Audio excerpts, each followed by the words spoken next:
Friends, இன்றைக்கி சூப்பரான recipe தான் பார்க்க போகிறோம். பூண்டு குழம்பு ரொம்பவே சிம்பிளாக எப்படி செய்யறதுன்னு பார்ப்போமா? ட்ரை பண்ணி பார்த்துட்டு கமெண்ட் பண்ணுங்கள். ஃபஸ்ட்டு ஒரு பாத்திரத்தில் எண்ணெய் ஊற்றிக்கோங்க. எண்ணெய் ஊற்றினதுக்கப்புறமா கடுகுளுத்தம் பருப்பு போட்டுக்கோங்க. ஒரு 20 பல் பூண்டு நான் உரிச்சு வச்சுருக்கேன், அதையும் இது கூட சேர்த்துக்கிறேன்.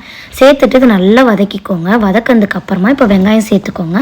வெங்காயம் சேர்த்ததுக்கப்புறமா இப்போ சேர்த்துக்கோங்க. தக்காளி சேர்த்ததுக்கப்புறமா தேவையான அளவுக்கு பச்சை மிளகா சேர்த்துட்டு நல்லா இதை வதக்கிக்கோங்க. இப்போ வதக்கும் போதே தேவையான அளவுக்கு உப்பு சேர்த்துட்டு ஒரு 10 நிமிஷம் நல்லா மூடி வச்சு குக் பண்ணுங்கள். குக் ஆனதுக்கப்புறமா இப்போ ஒரு கொத்து கருவேப்பிலை சேர்த்துக்கோங்க. 2 டீஸ்பூன் அளவுக்கு குழம்பு மிளகாத்தூள் சேர்த்துட்டு நல்லா பச்சை வடை போகிற அளவுக்கு வதக்கிக்கோங்க.